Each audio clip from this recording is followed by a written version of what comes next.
there's another interesting thing here, that because of that, my father wanted to bring me to the Rebbe. So the Rebbetzin Chana could see me. Levi Yitzchak. Does anybody know what this is? This is a telegram. The telegram is the great-great-great-grandfather of WhatsApp.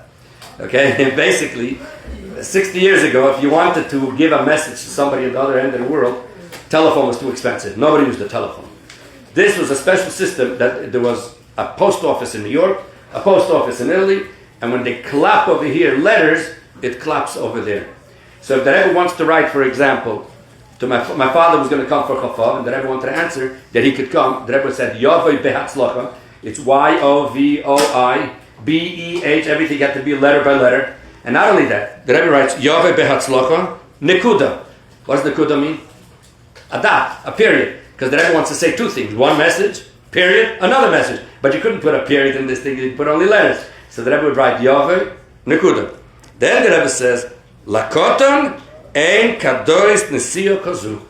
For the little one, such a nesia is not kadoris, not kedai, not. So I didn't come. So I never got to see the Rebbetzin Chana because the Rebbe said not to come. So I didn't come.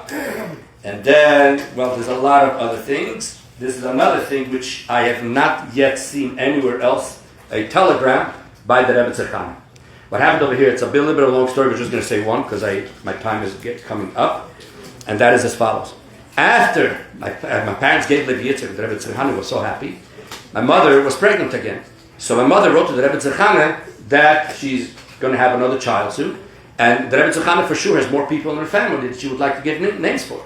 So a boy, a girl, whatever it is, my mother would like to do it. And the Rebbetzin Chana wrote back. I didn't bring the letter with me. V'anomen zu geben afile mein Sohn der Rebbe Shlita, she writes. I think it's the only place where she writes about her son, the Rebbe Shlita. But belonged to the Eltern, and therefore it doesn't. Lepoil, that letter seemingly, she was afraid that letter is not going to come on time. And my father, when my mother went to the hospital to have the baby, he right away sent a telegram to the Rebbe that my mother went to the hospital to have the baby. Seemingly, the Rebbe used to go in every day to Rebbetzin Chana. So he told the Rebbetzin Chana, the Rebbe told the Rebbetzin Chana that my father wrote that he went to the hospital. So what she wrote in the letter, wrote over here in a telegram. And she wrote, Mazel Tov, Nekuda, period. It's obviously the Rebbe's Lashon. Benegea leHashem, regarding the name, Yachlitu, Visyatzis, whatever it is, and Gmar Ksim Mateva, because now it was Tzom Gedalia on this. So Gmar Ksim Mateva, so I'm telling everybody, Gmar Ksim Mateva, signed, and this is the name of the Rebbetzin. So here you have another thing from the Rebbetzin, regarding, especially for today, which is in the days of Tshuva.